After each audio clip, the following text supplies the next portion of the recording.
I don't see too much that I don't like. This locker has everything we need to fill the store. Brandi Passante had spent years digging through forgotten storage lockers. Then, in 2023, she took a chance on one that nobody else wanted, paying $1,800 for it. The door was rusted tight. The air reeked of something foul, and even Jared would have walked away. But Brandi stayed. Something told her this one was different. Inside, she uncovered bank statements, old legal files, and a collection so rare that appraisers had to bring armed guards. The total value stunned even the A&E executives. But that discovery forced Brandi into a decision that still haunts her to this day. Brandi Passante was born on May 16, 1980, in Harris County, Texas. Growing up there wasn't easy, and life at home was even harder. From a young age, she endured physical abuse from her brothers. It wasn't playful, it was frightening, constant, and real. Brandi would later recall, "My brothers used to beat me up all the time. I learned to fight back, and that's why I don't take crap from anyone now." In that kind of home, you either broke or became tough. Brandi chose toughness. That grit became her shield later in life, and her biggest strength in business. But behind the strong face was a shy, uncertain girl. Brandi wasn't loud or outgoing. She didn't like crowds or attention. Instead, she protected herself with what she called dirty looks.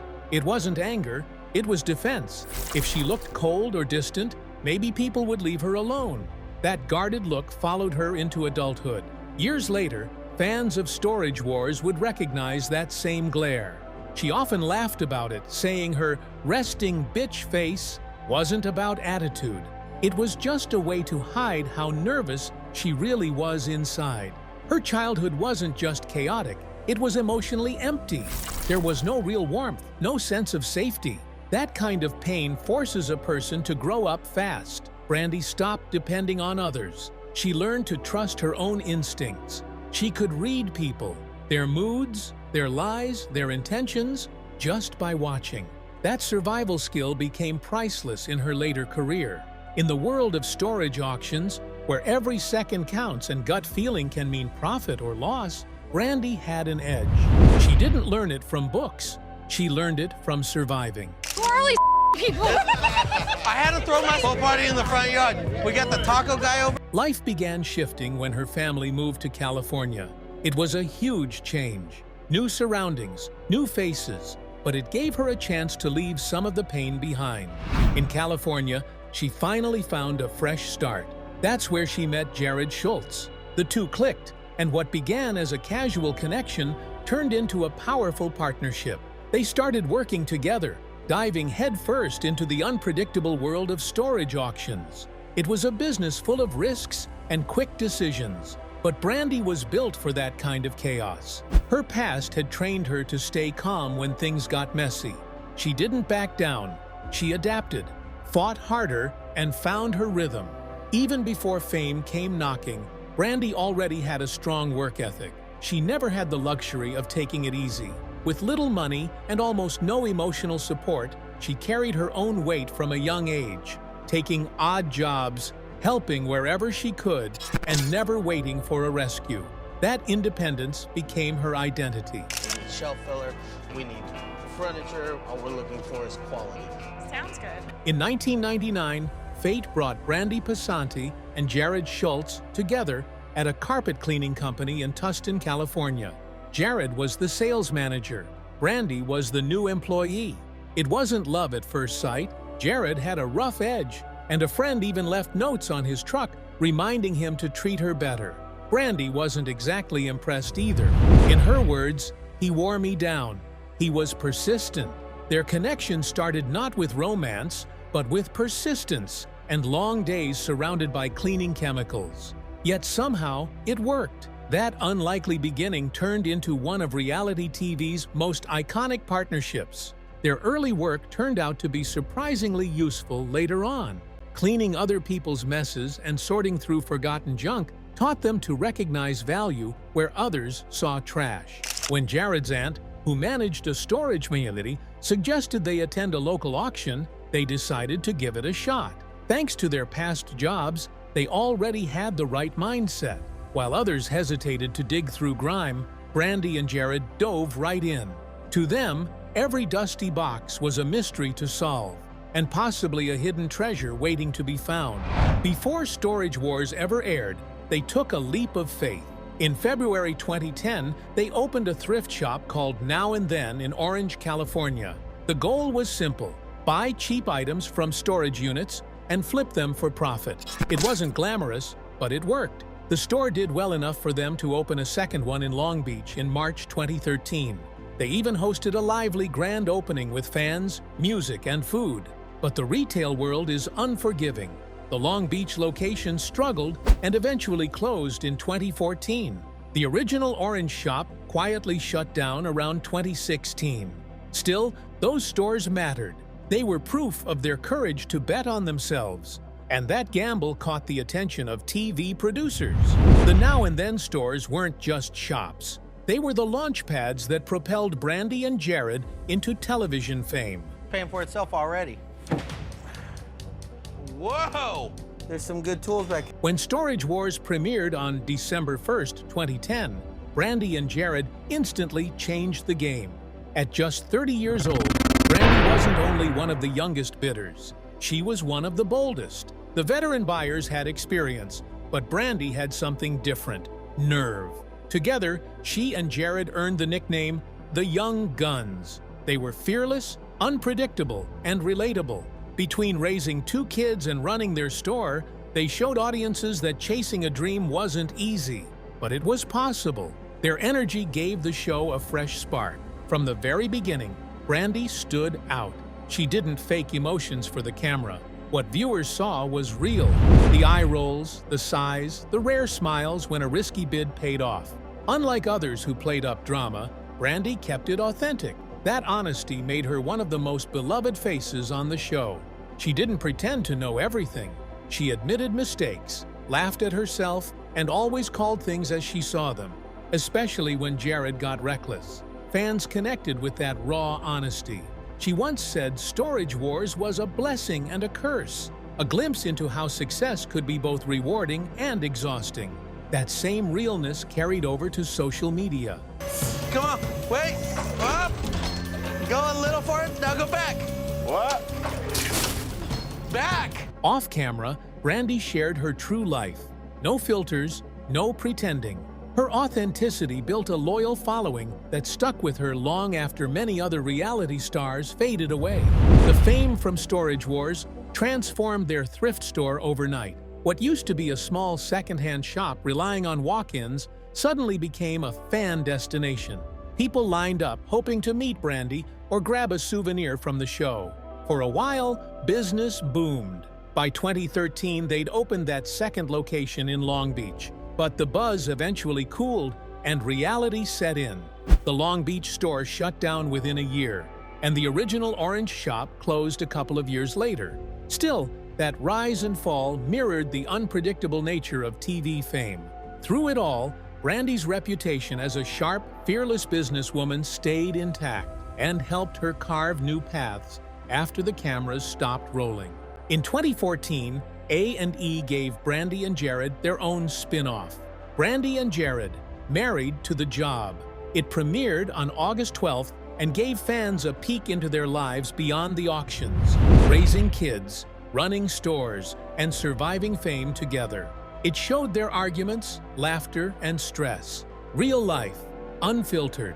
Though it only lasted 8 episodes, the series proved their connection with fans went far beyond storage units. And then came one of their wildest discoveries. Brandi and Jared spent just $50 on a dusty old locker that looked worthless. But once they cracked it open, they couldn't believe their eyes. Inside were hundreds of My Little Pony toys. Some vintage, some rare, some still sealed in their original packaging.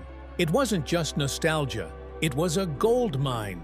When the appraiser added up the numbers, the total came to $875. That meant their $50 gamble turned into nearly 17 times the profit. The episode aired during season 6 and instantly became a fan favorite. Brandi was overjoyed, while Jared, as usual, remained skeptical. But collectors, especially the bronies, The adult My Little Pony superfans went crazy. It wasn't just a lucky find. It became one of the most memorable wins in Storage Wars history. I'm going all in on this one. All right, I gotta be going to backstab. Know that unit right here, babe. But not every discovery brought a smile to Brandi's face. In one season, she paid $900 for a locker that seemed dull from the outside. That first impression didn't last. As she and her assistant began digging through the piles, the atmosphere turned unsettling. What they uncovered looked like a full-blown voodoo collection. Animal bones, a skull with antlers, carved staffs, odd little bags filled with chicken bones, and even a small doll wearing a chicken hat. Brandi froze. She wanted nothing to do with any of it. To her, it didn't feel like art. It felt cursed. Whether it was genuine voodoo or just someone's strange hobby, viewers couldn't agree. But one thing was certain. It was one of the eeriest moments ever broadcast on Storage Wars. Not long after that creepy find, Brandi took one of her biggest financial risks yet. She spent $2,850 on a locker without knowing what lay behind the door. It was a bold move, but once she opened it, everything made sense. The unit was stacked with high-end screen printing machinery, screens, presses, dryers, and even an exposure unit. It was enough equipment to start a full printing shop. When experts appraised it, the total came to about $5,000. Brandi not only walked away with a healthy profit, but also proved that her instincts were sharper than most. This wasn't just about flipping items for cash. It was about seeing potential where others saw nothing. In 2014, Brandi rolled the dice again. She laid down $1,250 on another locker that looked more like a junk pile than an investment. Jared wasn't convinced, but as they sifted through the clutter, hidden treasures began to surface. Paintings, wall art, and intriguing personal artifacts. Then came the jackpot, a professional-grade paint spray system worth over $3,000. Altogether, the locker was valued at $3,500. It was another reminder that not all treasure shines at first glance. Sometimes it takes Brandi's trained eye to recognize real value buried under dust and chaos. Still, nothing compared to the early win that truly changed everything. Brandi and Jared once paid $1,700 for a storage unit that almost everyone else ignored. But when they opened it, they were stunned. The space was packed with pristine vintage toys, rare action figures, collectible sets, all in excellent condition. The collection's scale and quality were unlike anything they had ever seen. After appraisal, the total value hit $12,800. That single purchase became one of the biggest victories in Storage Wars history and cemented their reputation as serious players. The story of Storage Wars took a dramatic twist in December 2012. David Hester, the man famous for his booming "Yup," filed a shocking lawsuit, claiming the show was anything but real. According to him, producers weren't leaving the finds to chance. They were staging them. Hester alleged that storage units were secretly stuffed with planted items, like a BMW Mini and stacks of Elvis Presley death announcement newspapers, all carefully chosen to boost drama and ratings. He didn't just complain, he went to court. Hester filed his case in Los Angeles Superior Court, demanding more than $750,000 in damages. He claimed he was fired for speaking out and accused producers of breaching contracts, violating state business laws, and even breaking the Communications Act of 1934, which forbids the rigging of broadcast contests. A&E had to issue statements denying the claims, but by then, the damage was done. Fans started to question whether any of their favorite locker discoveries had ever been real. Then came the evidence, and it was impossible to ignore. Emails, receipts, and reimbursement checks surfaced, showing that item planting wasn't a rumor, but a structured process. Crew members described how, especially during the first season, producers openly placed items inside lockers, sometimes in full view of the cast. The system was simple. Cast members would bring their own interesting objects. Producers would hide them in the lockers, and after filming, those cast members would submit invoices to get reimbursed. Some of the receipts even matched the exact props seen in the show's highlight scenes. It was detailed, organized, and far from accidental, painting a grim picture of how far reality television could stretch the truth. We did good, but, you know, the kids aren't going to college or anything, but, yeah, and they ain't that smart anyways. Even fan favorite Brandi Passante wasn't completely untouched by the controversy. Known for her quick wit and impressive finds, she and Jared had developed a massive fan base. But insiders revealed that they, too, occasionally participated in the production tricks. Sometimes they supplied their own items, other times they accepted pre-arranged props from producers. Reports from production meetings suggested they supported the practice when it helped the storyline flow.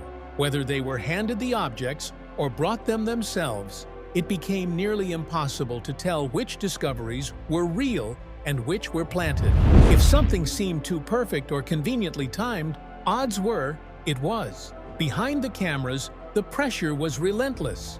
Real-life storage auctions are often uneventful, filled mostly with worthless clutter, old clothes, damaged furniture, and stacks of paper. That doesn't make gripping television. To fix it, producers allegedly encouraged cast members to exaggerate their personalities. Some were told to say certain lines. Others were prompted to argue. Editors even pieced together unrelated conversations to create fake arguments and reactions. A manipulation trick known as frankenbiting. And with paychecks between $15,000 and $25,000 per episode, few people wanted to rock the boat. For nearly 2 decades, Brandi Passante and Jared Schultz stood side by side, not just as partners on screen, but as parents, business owners, and friends. They were the heart of Storage Wars, the young guns everyone rooted for. But after filming season 12 in 2018, something shifted. Quietly, the pair separated. Since they'd never legally married, no paperwork or public announcements followed. For almost 2 years, no one knew. Brandi stayed active on social media, while Jared's presence slowly faded. Then a new man appeared in Brandi's posts, and rumors spread fast. The truth finally came out in June 2020, when Brandi casually confirmed during a Facebook Live that she and Jared were no longer together. They kept filming side by side, barely speaking, pretending everything was normal. Looking back, fans began revisiting old episodes, trying to spot the tension that had gone unnoticed for so long. So that's going to be a lot more fun. You get to see a little more of the background and the... Things changed dramatically in April 2021. After 2 years off the air, Storage Wars returned for season 13, and the breakup became part of the show. Brandi and Jared were no longer partners but rivals, openly bidding against each other and trading jabs. Brandi called him an idiot on camera. Jared made sarcastic bids just to annoy her. The tension was undeniable. Brandi later admitted filming those scenes was emotionally exhausting, but she stayed professional. That season turned their private breakup into a public spectacle. Then came an even darker moment. In May 2021, Jared was charged with misdemeanor domestic violence battery after allegedly shoving Brandi during an argument at a bar. The incident took their story from television drama to real-life turmoil. Suddenly, their once-beloved TV relationship seemed far more painful behind the scenes. In the aftermath, Brandi took on full custody of their 2 children, Peyton and Cameron. It was no easy task. Peyton was born deaf and with a cleft palate, while Cameron once faced a kidney mass scare. Even before the separation, Brandi had carried most of the parenting responsibilities. Now she handled it all alone. She often joked about lacking the scary dad voice, but her determination never wavered. Fans saw her strength as she posted family updates online, including celebrating Cameron's 21st birthday in May 2024. Jared, meanwhile, focused on running his bar in Lake Forest and kept a low profile. Through it all, Brandi's resilience as a single mother became her defining story. Eventually, she opened up about something even deeper. For years, she said, she didn't know who she truly was. Her entire identity had been tied to the show and her partnership. "I wasn't just Brandi," she admitted. "I was Brandi and Jared." After the breakup, she began rediscovering herself.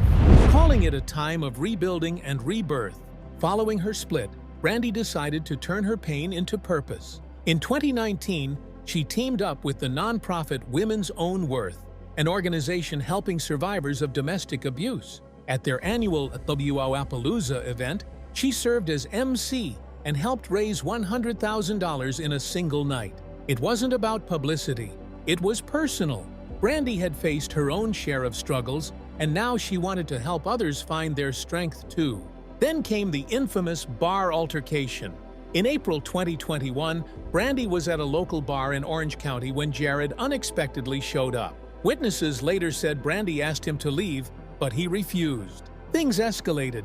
He allegedly pushed her twice and shouted at her and her friends. Police were called, though Jared had already left. He denied ever touching her, but the district attorney charged him with misdemeanor domestic violence battery.